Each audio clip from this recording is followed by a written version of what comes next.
ચાલો આજે વાત કરીએ ભારતના એક એવા કિલ્લાની જે ખરેખર જોવા જેવો છે, જોધપુરનો શાનદાર મહેરાનગઢ કિલ્લો. વિશ્વ પ્રસિદ્ધ લેખક રૂડયાર્ડ કિપલિંગે જ્યારે આ કિલ્લો જોયો તો એમના મોઢામાંથી શું નીકળ્યું ખબર છે? આ તો જાણે કે કોઈ દેવોનું કામ છે. બસ આ એક વાક્ય જ કહી દે છે કે આપણે કોઈ સામાન્ય જગ્યાની વાત નથી કરી રહ્યા. જરા કલ્પના તો કરો, જોધપુર શહેરમાંથી ઉપર નજર કરો તો સીધા 122 મીટર ઊંચે એટલે કે લગભગ 400 ફૂટ ઊંચી ટેકરી પર આ કિલ્લો ઊભો છે. ત્યાંથી આખું શહેર જાણે કે પગ નીચે આવી જાય. અને વાત કરીએ એની દિવાલોની, તો એ ખાલી દિવાલો નથી પણ એક અભેદ્ય કવચ છે. કેટલી ઊંચી? 35 મીટર અને જાડી પૂરા 21 મીટર. મતલબ કે એને તોડવાનો તો કોઈ સવાલ જ પેદા નથી થતો. એટલે જ તો એને રાજસ્થાનના સૌથી મજબૂત કિલ્લાઓમાંનો એક માનવામાં આવે છે. સારું, હવે આ કિલ્લાના નામ પાછળ પણ એક મસ્ત વાત છે. મહેરાનગઢ નામ આવ્યું ક્યાંથી? તો જુઓ, મૂળ શબ્દો છે સંસ્કૃતના મિહિર, જેનો અર્થ થાય સૂર્ય, અને ગઢ એટલે કે કિલ્લો, એટલે કે સૂર્ય કિલ્લો. પછી ધીમે ધીમે ત્યાંની બોલીમાં મિહિરગઢનું થઈ ગયું મહેરાનગઢ. પણ આ ખાલી નામ નથી, આની પાછળ એક ઊંડો અર્થ છુપાયેલો છે. રાઠોડ રાજવંશ જેમણે આ કિલ્લો બનાવ્યો એ સૂર્યદેવને પોતાના મુખ્ય આરાધ્ય દેવતા માનતા હતા. એટલે આ કિલ્લો એક રીતે સૂર્યદેવને અર્પણ કરવામાં આવ્યો છે. આ નામ એમની શ્રદ્ધાનું પ્રતીક છે. તો આટલી ભવ્યતા અને સૂર્ય સાથેના જોડાણ પછી પણ આ કિલ્લાના પાયામાં એક અંધારી વાર્તા દટાયેલી છે. એક શક્તિશાળી શ્રાપની વાર્તા. તો સવાલ એ છે કે આ કિલ્લો બન્યો કેવી રીતે અને એની સાથે આ શ્રાપની વાત કેમ જોડાયેલી છે? ચાલો જાણીએ. વાત છે 1458ની. રાવ જોધા રાઠોડ વંશના 15મા શાસક બન્યા. રાજા બનતાની સાથે જ એમને એક વાત ખટકી રહી હતી. એમની રાજધાની મંડોર દુશ્મનોથી બિલકુલ સુરક્ષિત નથી. એટલે એમણે નિર્ણય લીધો એક નવો, વધુ મજબૂત કિલ્લો બનાવવાનો. અને 1449માં એમને એકદમ પરફેક્ટ જગ્યા મળી ગઈ. શહેરથી 9 કિલોમીટર દૂર એક ઊંચી ખડકાળ ટેકરી. પણ એક સમસ્યા હતી.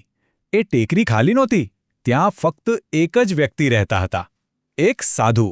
એમનું નામ હતું ચિડિયા નાથજી. અને લોકો એમને પક્ષીઓના સ્વામી તરીકે ઓળખતા હતા, કારણ કે એ એમની દુનિયા હતી. હવે થયું એવું કે રાવ જોધાએ પેલા સાધુને ત્યાંથી હટવા માટે વિનંતી કરી. અને બસ આ સાંભળીને ચિડિયા નાથજી ગુસ્સાથી લાલચોળ થઈ ગયા. એમણે રાવ જોધાને એક ભયંકર શ્રાપ આપ્યો, જે આજે પણ યાદ કરાય છે. એમણે કહ્યું, જોધા, યાદ રાખજે, તારો આ કિલ્લો હંમેશા પાણી માટે તરસશે. અને લોકો માને છે કે એ શ્રાપની અસર આજે પણ વર્તાય છે. કહેવાય છે કે એ જ કારણે આખા વિસ્તારમાં દર 3-4 વર્ષે દુકાળ જેવી પરિસ્થિતિ સર્જાય છે. જો કે રાવ જોધાએ ચિડિયાનાથજીને મનાવવા માટે બહુ પ્રયત્નો કર્યા. એમની ગુફા પાસે એક મંદિર પણ બનાવડાવ્યું. પણ દંતકથા કહે છે કે શ્રાપ તો લાગી જ ગયો હતો. સારું, તો આ હતી શ્રાપની વાત. હવે ચાલો કિલ્લાની અંદર જઈએ અને એની શાન જોઈએ. મહેરાનગઢમાં પ્રવેશવા માટે 1-2 નહીં પણ પૂરા 7 દરવાજા છે. અને એમાંના 2 દરવાજા ખાસ છે, જયપોળ અને ફતેહપોળ. બંનેનો અર્થ થાય છે વિજય દ્વાર, કારણ કે આ દરેક દરવાજો એક મોટી જીતની યાદમાં બનાવવામાં આવ્યો હતો. અને આ કિલ્લાની દિવાલો તો જાણે કે પોતે જ ઇતિહાસ બોલી રહી છે. જો ધ્યાનથી જોવામાં આવે તો બીજા દરવાજા પર આજે પણ તોપના ગોળાઓના નિશાન સ્પષ્ટ દેખાય છે. આ નિશાન એ સમયની યાદ અપાવે છે જ્યારે જયપુરની સેનાએ હુમલો કર્યો હતો. એક જીવતો જાગતો પુરાવો. જેવા તમે એ દિવાલોની અંદર જાઓ ને, એક આખી અલગ જ દુનિયા ખુલી જાય છે. અહીં એક નહીં પણ અનેક મહેલો છે. જેમ કે મોતી મહેલ, જેને પર્લ પેલેસ પણ કહેવાય છે. પછી છે ફૂલ મહેલ એટલે કે ફ્લાવર પેલેસ, અને શીશ મહેલ, હોલ ઓફ મિરર્સ. દરેક મહેલની પોતાની આગવી ઓળખ છે અને એની કારીગર જોઈને તો બસ જોતા જ રહી જ જવાય. આ કિલ્લો ખાલી પથ્થરોનો ઢગલો નથી, પણ એક જીવંત મ્યુઝિયમ છે. અહીં રાજા મહારાજાઓ જે પાલખીમાં બેસતા હતા એ જોવા મળશે, એમના શસ્ત્રો જોવા મળશે, અને એ સમયના અદ્ભુત ચિત્રો અને સંગીતના વાદ્યો પણ સચવાયેલા છે, જાણે કે તમે ઇતિહાસમાં જ પહોંચી ગયા હોવ. પણ સૌથી રસપ્રદ વાત તો એ છે કે આ કિલ્લો ફક્ત ભૂતકાળમાં નથી જીવી રહ્યો.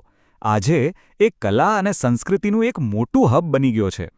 અહીં વર્લ્ડ સેક્રેડ સ્પિરિટ ફેસ્ટિવલ અને રાજસ્થાન ઇન્ટરનેશનલ ફોક ફેસ્ટિવલ જેવા મોટા કાર્યક્રમો થાય છે. આખા દુનિયામાંથી લોકો અહીં આ કલા અને સંગીતનો અનુભવ કરવા આવે છે. તો આ છે મહેરાનગઢની કહાની. એક એવી જગ્યા જેનો જન્મ એક શ્રાપમાંથી થયો પણ આજે એ દુનિયાભરના લોકો માટે કલા અને ઉત્સવનું કેન્દ્ર છે.